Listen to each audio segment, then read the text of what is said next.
Should we call the meeting to order and do the Pledge of Allegiance? Pledge allegiance to the flag of the United States of America and to the republic for which it stands, one nation, under God, indivisible, with liberty and justice for all.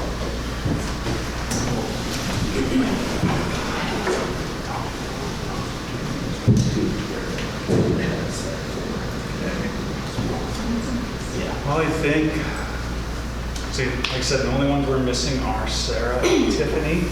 Tiffany, when you subscriber shows up, Sarah's on vacation, speaking of vacation. Next up, do we have a motion regarding the minutes? I make a motion that we approve the regular board meeting minutes and the May 22nd special board meeting minutes. Thank you, Kim. We have a motion. Second. And a second. Any further discussion? Public comment? Hearing none. All in favor, say aye. Aye. Opposed? Motion carries. Next up, is there any public comment on anything not listed on the agenda? From the abundance of crowd. And the crowd goes wild. Right?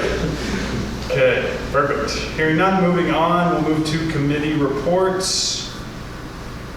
Why don't we start with Jacob? Yours is listed first in the file. Okay.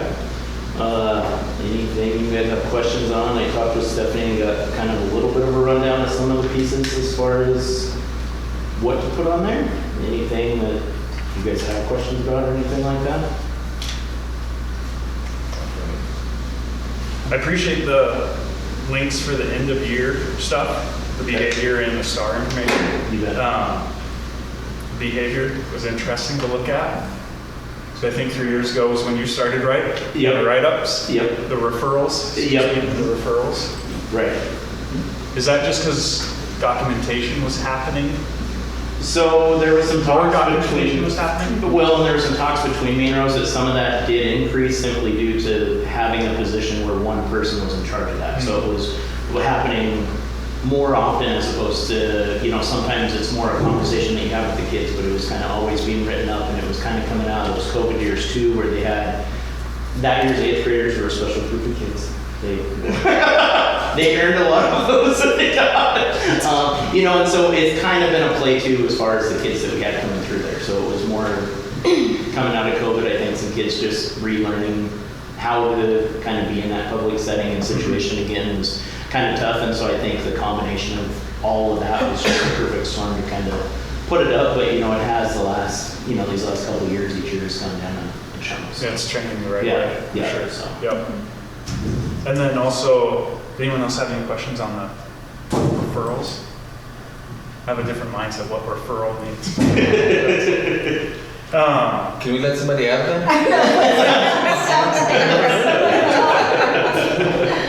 Are you guys trapped? Was Richard cleaning the ducks? You might be in the vent, I'm not sure. Those are the folks that had comments. They can get out later. Right. And then I saw the STAR reports for the reading and math showing all the grades. Right. Now I saw like 6th was missing the 3rd data set. Is that just timing that hasn't been compiled into there yet? So it was due entirely on the math side to Miss Aiken completely forgetting that with all the different math tests that she had going through, and Mr. Duvall was kind of in that same spot with coming back from paternity leave and then the math, and it just was a test that they both on our Monday meeting said, I'm so sorry, we don't have that yet, so. And Mr. Duvall was the reading one.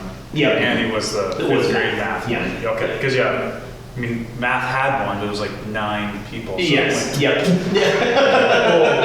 Yeah. So we had some discussions with that. It's just, that math makes it hard. You look at, in math, they have, 3 to 4 STAR tests, then they have 12 math tests, then they have the assessments from every unit that they finish, or the quizzes for every, we have a lot of testing in math. And it's just, it's where the state is right now. It's not a just us thing, but at the same time, it's a little bit of a burnout, especially for those 5th grade kids. Every time you're turning around, it's a different window, or it's a different this, this or it's a different that. And I think Miss Aiken just, like she said, lost track of it. And so. Well, I think, so is that, I'm just on you mentioned, just kind of on a grander scale, I just noticed like the percentile, and it wasn't massive, but there's just a slow decline in the percentile rank across the board on reading and math.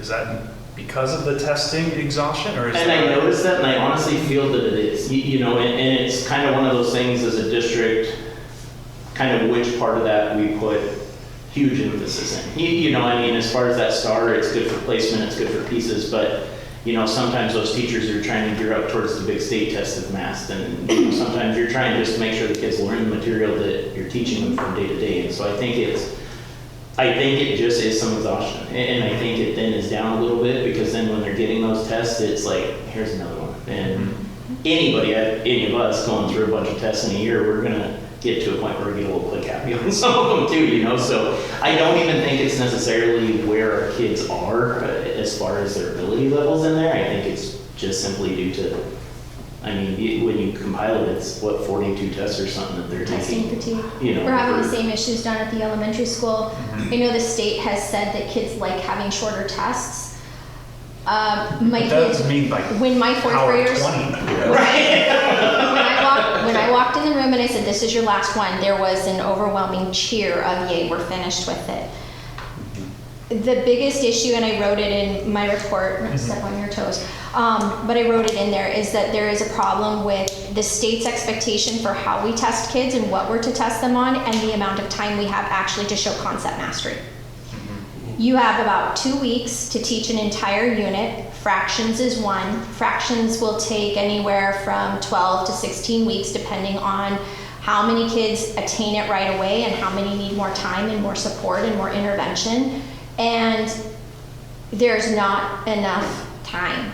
And, you know, so right now the state feedback on, the feedback to the state on mass testing is that we need more time to teach and less time to test. And even looking at those math tests, like fractions is a good example, because the addition one, you know, you can go into addition and subtraction and think, okay, we can hit this before we get to these lessons. Well, but they're wanting to add and subtract fractions too. So you don't know that till you get in there, but then it's already cemented in, so you have to do it that way. So it kind of puts them behind the gun on some of those pieces. And so we're having to bounce around a little bit of what our curriculum is too, to try and meet those pieces. And it's not a good system. There isn't continuity for instruction at this point. And the state recognizes that there needs to be a better scope and sequence opportunity, so that is something that they say that they're going to be working on. What that looks like is another story, but to a certain extent, MAST directs what we're doing rather than our student learning, our teachers directing our student learning based on what our students are showing us. So I get a question for both of you. Is there a better way for us to get an idea of what the progression is in proficiency is? I think STAR testing is our better representative, but that's why I shifted to the growth model. If we have kids who are having typical to above average growth, and that is part of that percentage of students, you can longitudinally track if you have dips in learning or if you have stability in learning.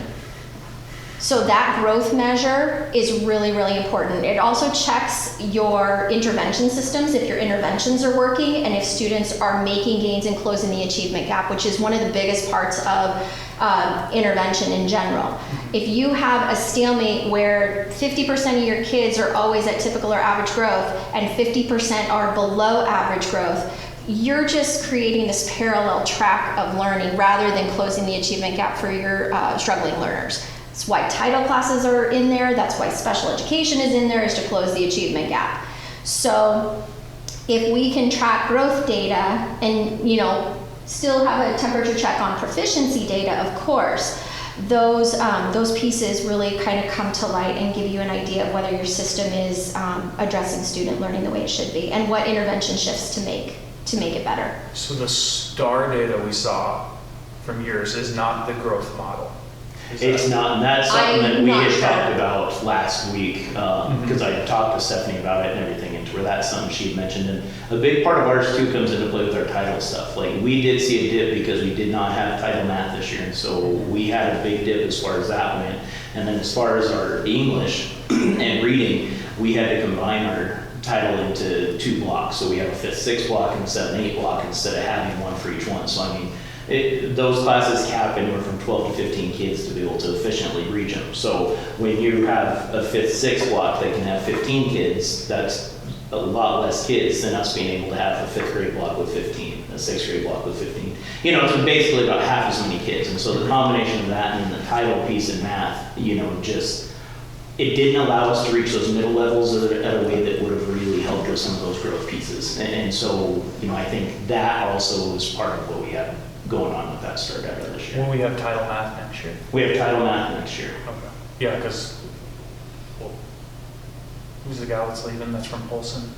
Becker, Catherine Becker, and then Rachel Stevens is coming in, and Rachel has a big understanding of that, and we're going to have a training too with the math system that uses that for all the teachers to get on board with exactly what that looks like. So we'll have that back this year, which I think will be big for the math program. So. Sweet. And down at the elementary school, one of the things that will hopefully support math is the addition of a supplemental program called Reflex. Our 2nd grade team utilized it, our 3rd and our 4th grade team piloted it and demoed it towards the end of the year. That is working on math fact fluency, because really what we need to target is kind of automaticity with regards to knowing and understanding your math facts and being able to kind of click through them. The more that they know their math facts, the more that they know their, their phonics and their phonemic awareness, and they have fluency in their reading, the more they're going to be able at the middle school level to tackle and address some more of the justification and critical thinking pieces that come along with a deeper dive into literacy concepts. And so we're working on that super heavy foundational piece in order to be able to vertically align with the middle school and be able to drive student learning up here, because there will be less focus on that title piece that's necessary, hopefully. Okay. That's a lot of information. Sorry. Any questions? Well, then you said reflex, and like, I need a dictionary of just all the acronyms in this. Yeah. So Race, it's the reflex, name all of of a that. program, but Yeah. it really what it boils down to is math fact fluency. So once kids can count to 100, if they're counting to 100 and 120, if you're looking at standards in kindergarten and 1st grade, they start adding and subtracting single-digit numbers in 1st grade. Well, the faster they're able to do mental math and do that in their head, the more capable they are at doing the little math things, which allows them to do the algebraic equations and the harder stuff when they get into middle school. We tackle a lot of it along the way, but reflex math covers addition, subtraction, multiplication, and division. And one of the linchpins to creating students who are able to keep up with math concepts is understanding multiplication. If you can multiply and divide, and you can do it with automaticity and mental math, you're going to have more time to be able to focus on some of those other components like fractions. This program does expand into fractions. We're not going to purchase that package at this point in time, but I could see us potentially in the future being able to purchase that additional piece in order to be able to deal with automaticity with fractions. And then the other component that we're working on is how intertwined reading and math are. If you look at the MAST tests, it essentially, unintentionally, but it definitely does, it's more of a reading test almost than it is a math test. So if kids don't have the skill set to be able to read to understand what is being asked of them in a word problem, they're not necessarily going to understand or know what they're going to be asked to solve and represent in mathematical terms. So we're working on word problems in addition to that, because if they are able to read and comprehend what the math problem is asking them, they're going to be able to answer it. Makes sense. That's why I didn't like those big long questions. Mm-hmm. You had to read it about 4 times to understand what they were going to Yeah. Before you even got into that. I just want a fraction to work out. I don't want all these words. Yeah, and when you look at the time frame of mass testing, ELA might be 4 tests, and it's over, say, 20 questions. But those tests can take up to an hour and a half for a student to complete, and an hour and a half for another student who has finished it to wait for somebody else to complete it as well. So you are taking 90 minutes times 4 times a year for reading. You're taking possibly 90 minutes up to 4 times a year with 5 different math tests per bank to do this work as well. And so there's... And with that, our math blocks are only 48 minutes, to where that puts us in a bad spot out of the gate, because a lot of the math programs are 60 minutes, to where every day the math teachers are having to cram 60 minutes of stuff into 48 minutes. So, I mean, 'Cause they're already behind on there. Exactly. Right. So then that, and then they're having to take a couple tests worth of time, and then it doesn't leave a lot of time for instruction. I mean, it really cuts back on that time. Time is our biggest adversary when it comes to being able to provide that quality instruction. We have 90-minute blocks of reading and math in elementary school, and oftentimes teachers still feel like, do we have enough time? So we spent last week leaning out our programs and really looking at cross-content, cross-curricular, and interdisciplinary units of instruction to be able to see how we can maximize instruction and combine reading, writing, science, and social studies. How math and science come together so that we can take the limited time we have during the school day and actually bank it into a longer chunk of time. You know, instead of feeling like you have 90 minutes to teach reading and writing, do you have 150 minutes because you've banked reading, writing, and science and social studies time? That's a huge change philosophically with the amount of time that you have if you integrate your content. So we've been working on that. Because time, you never have enough time. Teachers feel like they never have enough time to do the work that needs to be done. So how do we maximize that? How do we make that happen? I know, give them another test. Well, for that, for future, nothing quick, but that STAR growth focus, is that Yeah. something we can just start carrying consistent from? Yeah, both no, years, I so think that that'd it be just- great. We talked about that on Monday, to where, implementing that at the start of next year, so that I'm on the same page there. Sweet, so then we can just see it Yep. transition year to year, and we're seeing the same comparison of data and seeing the Yep. same trends, and, yeah. Well, I also think about this when you are a kid and then you realize that this test that you're taking isn't going to be part of your final grade, or it may be, but it's a smaller amount. And I'm already going to 6th grade. I don't really care what's going on here. And so then you will see that dip, as far as that. But like you say, if there's recognition in there that you're growing throughout the year, that's all you're looking for. Yeah. Cool. Any other questions? That's still Jacob's report. Any other questions? All right. Man, Jacob. You get a good assistant in your report. It helps.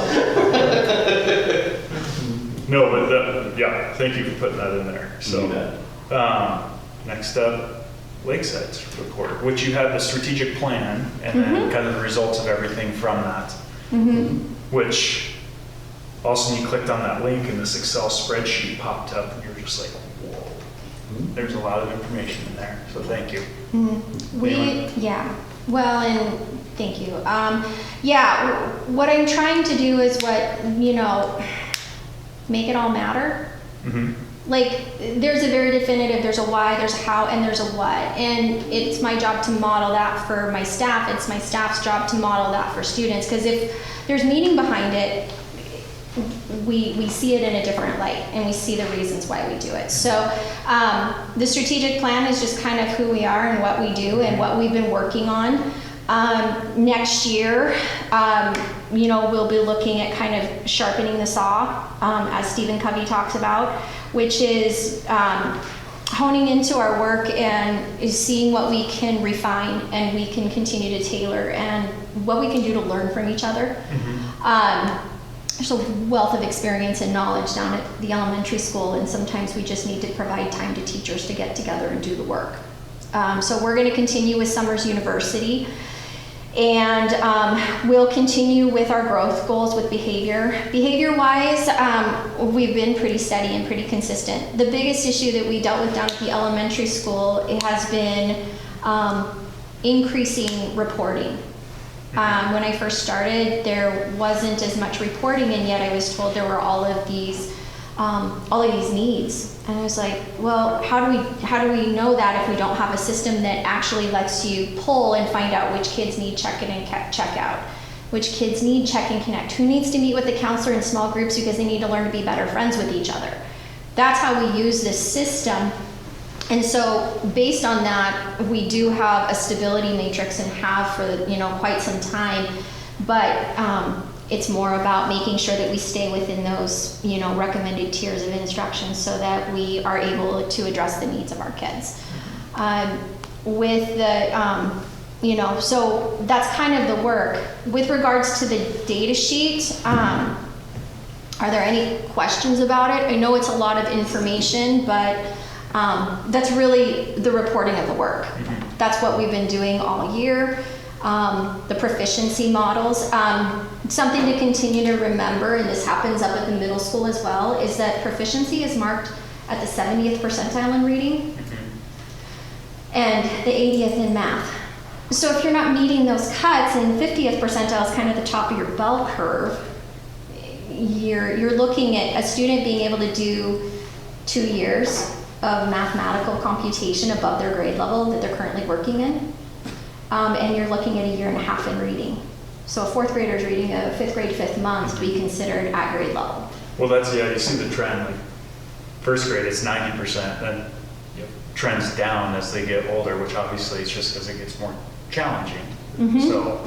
Yes, and the mass test did not help with that either. There is fatigue with that, absolutely. And then going from that 90 minutes down to that, 48 minutes, or, that also is cutting on that piece too, so.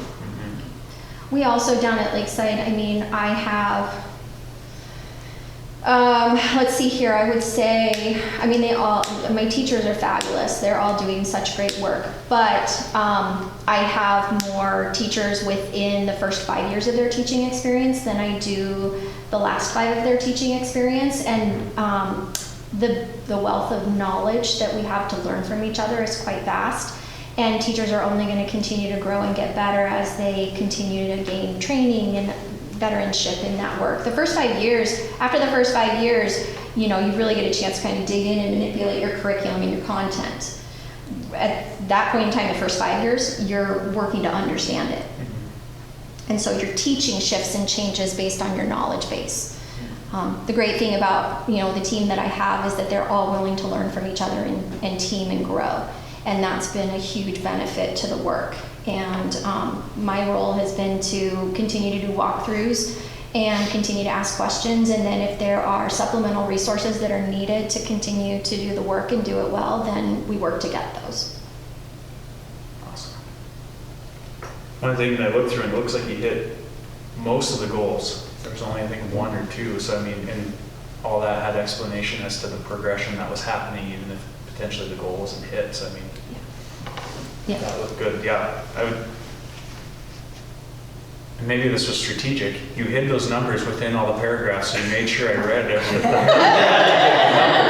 So I don't know if you want to just list them in the column to the left so we can say goal and action, but Yes. touche on putting them in the paragraphs. Yeah, well, and the thing is that, so growth goals, if you see the kinder growth goals, the 1st grade, 2nd and 3rd, so what we're going to do next year is we're looking at doing 3 growth goal cycles.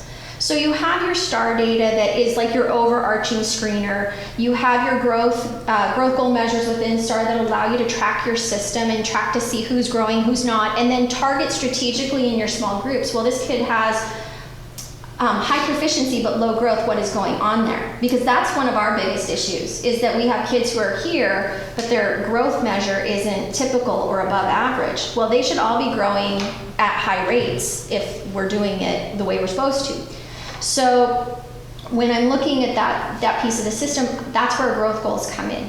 Teachers can then analyze that STAR data and say, I have these 3 kids who have high proficiency but low growth. I'm going to pull them in a small group and I'm going to give them targeted instruction in a specific area. It's very prescriptive.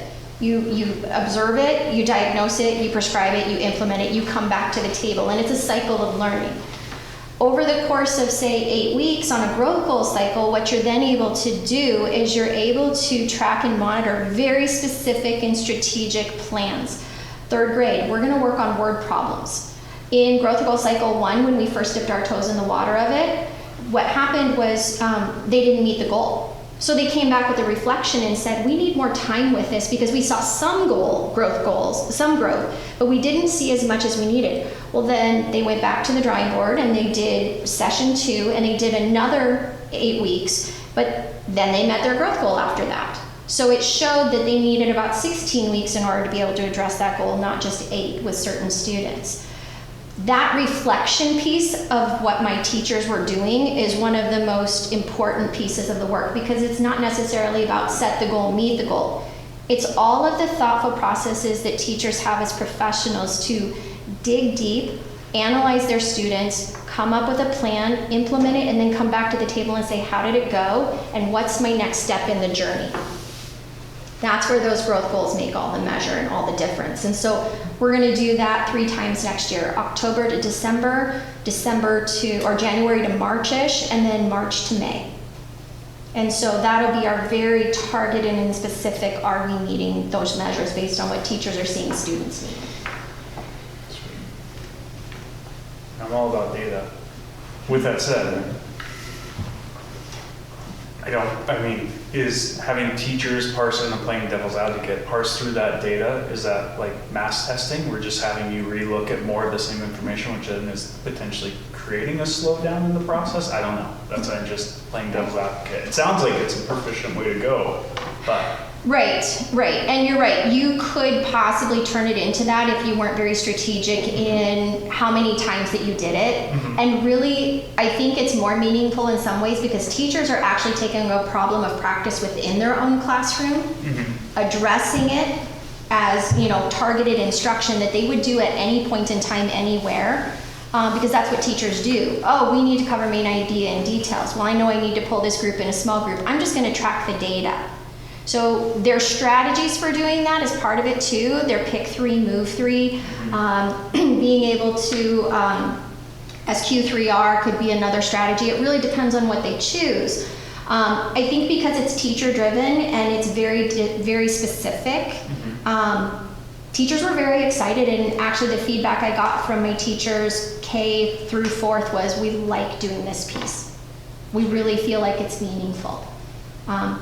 So I was encouraged by that, because when you start something new, you always worry a little bit of, is this good? Is this going to create fatigue? And they said, we actually like this better than, say, doing STAR or MAST.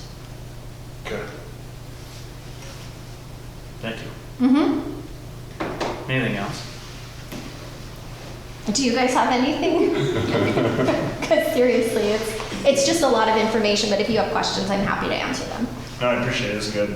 Thank you. Nerded out for a little bit on it, so. Okay. Nice. Thank you again. Next up, Joe, your report. My report is so very brief tonight. But I didn't want to leave without saying thank you to the district. This has been a really great place to work and great people to work with. In the time that I've been here, we've had 21 different members of the community volunteer to serve as trustees for the district. And it's not an easy position all the time. So it's something I really appreciate, that people are willing to step up and do that. I've gotten to work with 4 different principals, all excellent in their own right, and 1 really good business manager.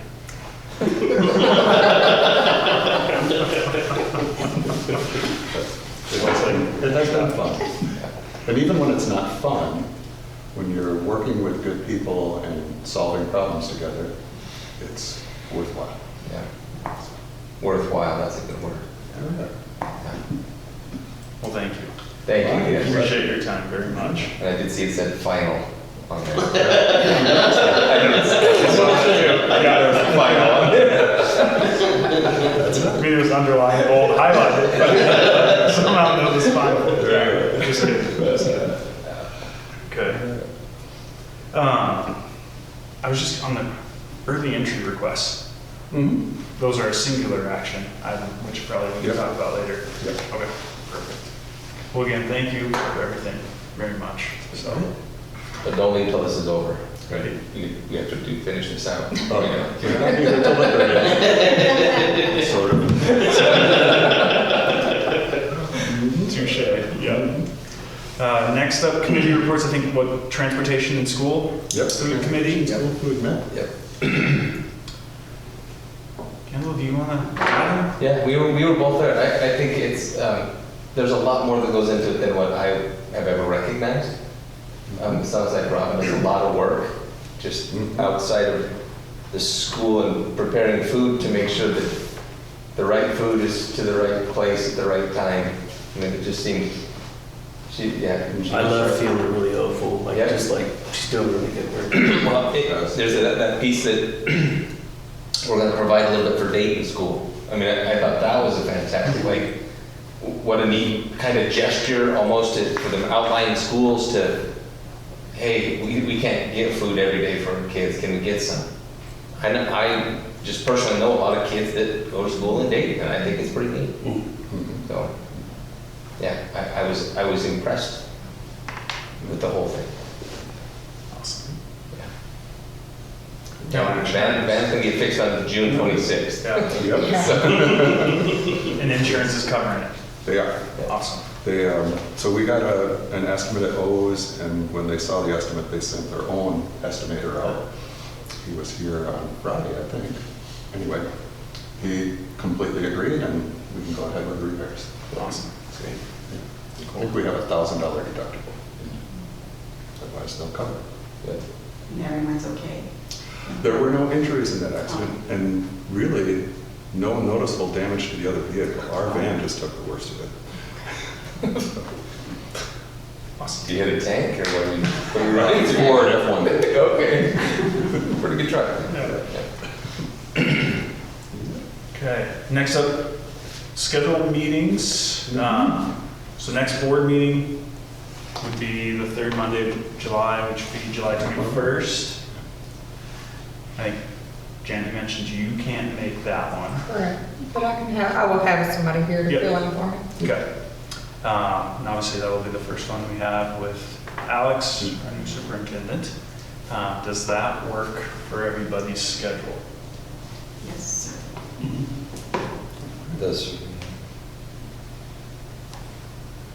This would be an LES. Yes. Yes. Okay.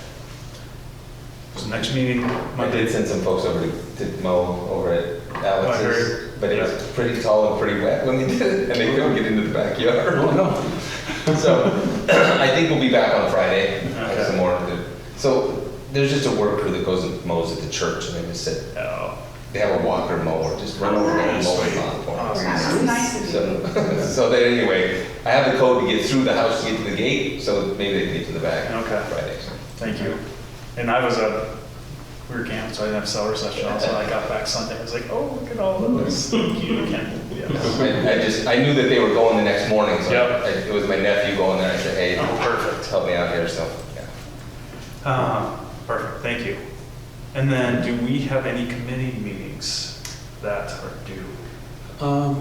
Not really due, but sometime before school starts, I'd recommend a policy committee meeting. I did get a list of policies from the School Board Association that need to be updated. Okay. Okay. I'm still on We that. met our goal there. Right, yeah. I'm really Everybody? excited about that. Every committee met. Yes, Thank you for all that, guys. that's awesome. When school start? Which You one? don't need to know. August 25th for staff. Mhm. We're going to do a mentor-mentee training on the 21st or the 20th. I can't remember which day it is, but the Wednesday before that. And then school starts the Tuesday after Labor Day, the 5th. So maybe we should put policy to schedule next board meeting with Alex here, so we make sure it fits his schedule and everything also? Okay. And just make sure we get it in before start of school and everything, so, okay. Next up is consent agenda items. There's a couple of these that I can give a little explanation of. So acknowledge out-of-district requests, that's Somers residents that are asking to go to school elsewhere. We have 14 going to school District 5 and 2 going to Creston. The second one, approve out-of-district requests, are students from outside that want to come and attend school at Somers or Lakeside. And I didn't put those in a closed session to talk about because all of us are people that are currently students here. So we're okay with them. Perfect. Okay. I'll make a motion to approve the consent agenda. Thank you, Kendall. We have a motion. Do we have a second? I'll second that. Thank you, Adam. Motion second. Any further discussion on these items? Just to verify, with the trustee resignation and trustee vacancy, what is the process that now gets triggered once we declare it? So I need to post that vacancy in the daily interlink, and then we'll accept applications. I assume, like, when I get people that are interested in applying, I'll send them the list of questions that we've had for the last year, and can be on the agenda for the July board meeting. If we get anybody? If we get anybody. Yep. If we get one, we can accept. If we get 2, then we have to vote. Okay. Yep. Okay. Perfect, thank you. Sure. Any other discussion? Any public comment? Hearing none. All in favor of approving the consent agenda, say aye. Aye. Opposed? Motion carries. Singular action items, now is the approval, disapproval of early entry requests. So we had 2 requests for early entry, and each of those students was evaluated by our kindergarten teachers during kindergarten roundup. And for the first, BA, we are recommending that the board approve that student for early entry because they have shown they have the skills to be successful in kindergarten. On the other hand, for RG, we do not think that student is ready and needs to wait another year and start kindergarten with a regular class.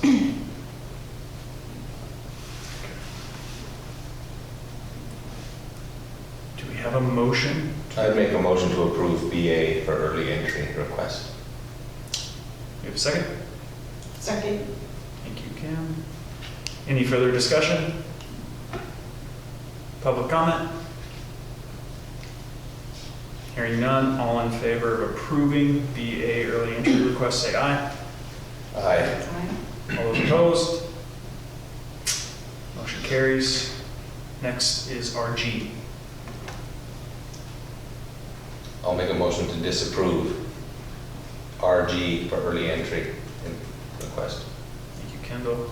Motion, second. Thank you, Kim. Any further discussion? Public comment? Hearing none, all those in favor of the motion to disapprove RG, say aye. Aye. Opposed? Motion carries. Next up is the 2025 collective bargaining agreement with Somers Classified Employee Unit. I motion to approve the 2025 to 2027 collective bargaining agreement with Somers Classified Employee Unit. Thank you, Kim. Any I'll seconds? second that. Thank you, Adam. Any further discussion? Didn't look like any major changes. Not a lot of major changes. We started out from the district position of offering them $1 per hour raise in each of those 2 years, and ended up putting the $2 in the first year, which benefits the staff and also helps them with the fact that everybody's going to have to pay a bigger portion of their health insurance next year. So that should balance that out for our classified employees. Thank you. Any further questions for Joe? Public comment? Hearing none, all in favor of approving the collective bargaining agreement with Somers Classified Unit, say aye. Aye. All those opposed? Motion carries. Next up is appoint board liaison to faculty advisory committee. That is FAC. just to get feedback from the union and whatnot. There used to be a board member of that committee, a liaison previously. I don't know if it necessarily requires voting, just put it on here so it's in the agenda on the minutes and whatnot. So is there anyone that wants to volunteer for that role? I heard Tiffany volunteer. So we really got her and I really did have a conversation. She said she'd be really interested in that position. But So, and here's just my thoughts on that, even from before this. She's military and no, there has to be a reason and a line and a focus for everything. Like, you can't just say this happened and be like, oh, okay. No, we have to figure out, like, did you document it? Did you know? Is there a second person? That's Tiffany to me. Not that she sits here, I don't know where she sits, but. well, she's sitting here today. Tiffany, if you're watching. And I didn't throw you under the bus, it's a good thing. So I think, should we take a motion, or can it just be a consensus that we, Well, should we ask her? yeah. I'm pretty sure she's going to say yes. Table this till Yeah, next I'm meeting. Confirm with her, so. Yeah, just to make sure that we hear out. I was ready to go, Kim. I know. You say that.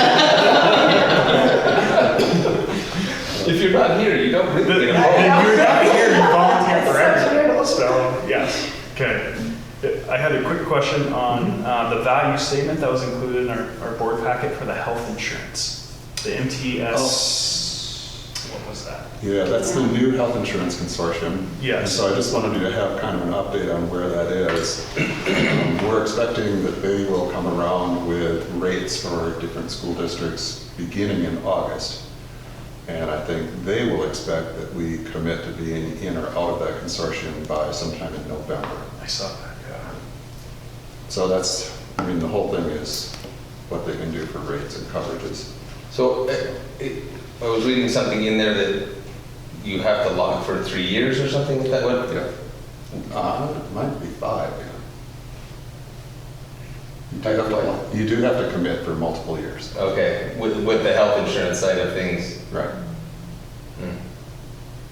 I'm not familiar with that side of things as far as. It'll be interesting to do a comparison of Yeah. what we have now compared to what they're offering, Right. assuming they can get enough schools potentially committing to it, is my Right. understanding. Yeah.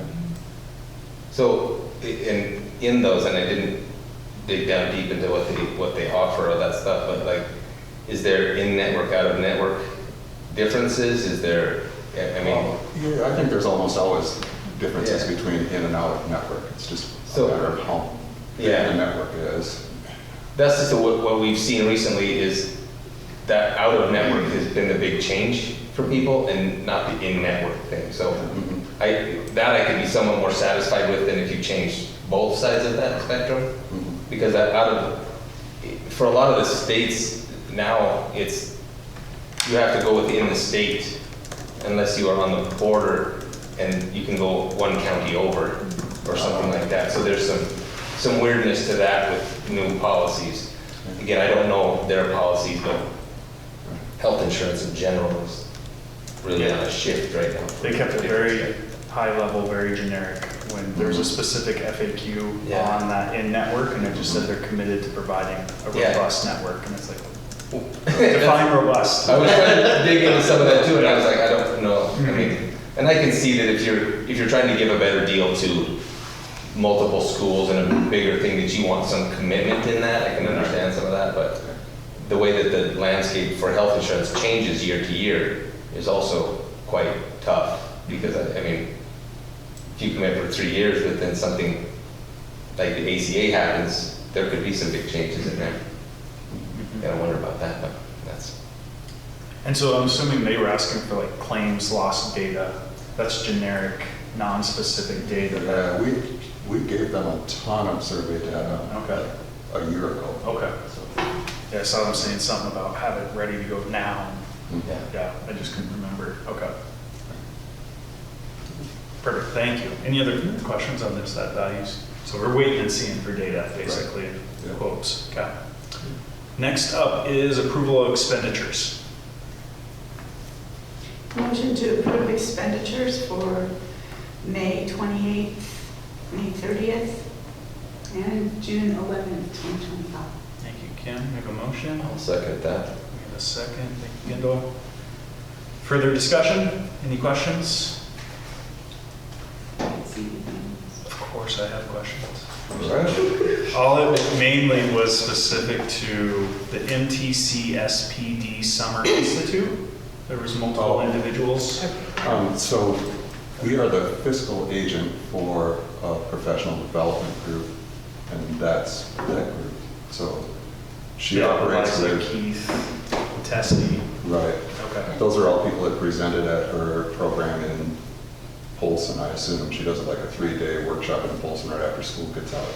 Okay. But that's, Cass Rocco is the one who runs that program, and we just manage it financially for her. Oh. Her grant money comes in to us and we distribute for her. How long have we had the grant? Is this the first year we did this? Yeah. Okay. Yeah, they used to do with West Valley, and West Valley had turnover in both superintendent and clerk, and they just didn't want to do it. Do we get like an admin fee for? We did. Awesome. Okay. And it's not, Is it worth it? Let me ask that. seems pretty painless to me. Yeah, it's not, it's not bad at all. Okay. Cool. Thank you. And then, of course, you provided this. Thank you. I was just curious on retirement, showing we have 40%. Is that number just a rough estimate set aside for what the total could be throughout the year? And then if folks are not, or I feel like that's a harder number in the school budget.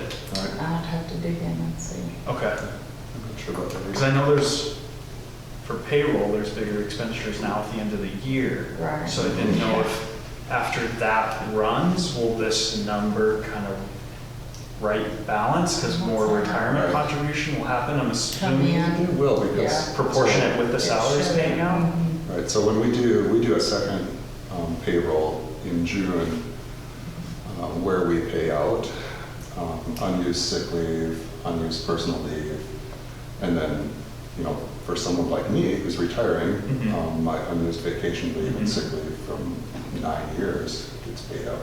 Would that come out of general though? Because that's part of the general payroll expense where, We're not sure, I think it might be retirement. it might, so that PTO type stuff might be part of retirement? Okay. I'd just be curious as to, Yeah, I can dig in. okay, Give you a little more explanation. just why there's that much left. So Yeah. 40% remaining when we Wow. have 10% of the year left or less, so Yeah. 8% I guess a lot of percent been paid out at this point. essentially. Okay, It gets paid out at the end, so. that's what I was kind of wondering if Yeah. a big chunk comes out. Mhm. Okay. I had a question on the miscellaneous federal programs. Okay. Is that a negative balance there, 14,000 That's, so that is not a budgeted account. items? Okay. Right. It's just a guesstimation number that we start with at the beginning of the year. Okay. So, yeah. All right, well, thank you.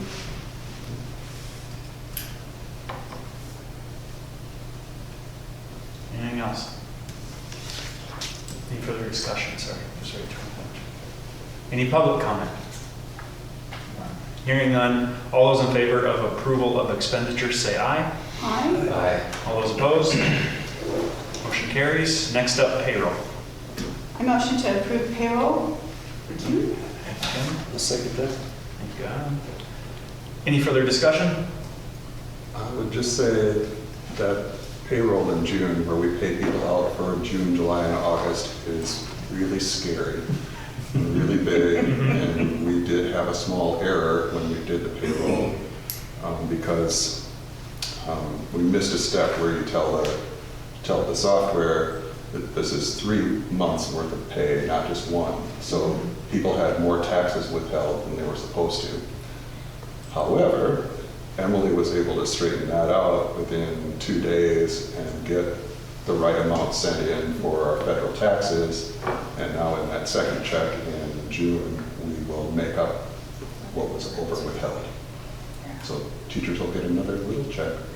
Good. And it might not be so little, it could be $1,500 or something. Yeah. Because Yeah. it makes a big difference. If it thinks you're making 3 times as much as you are. Right, Yeah. yeah.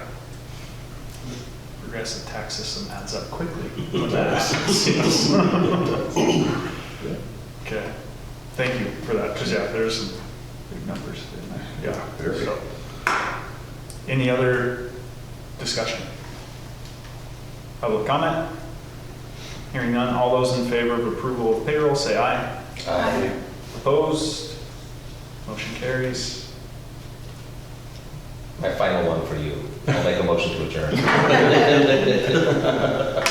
Thank you, Ken.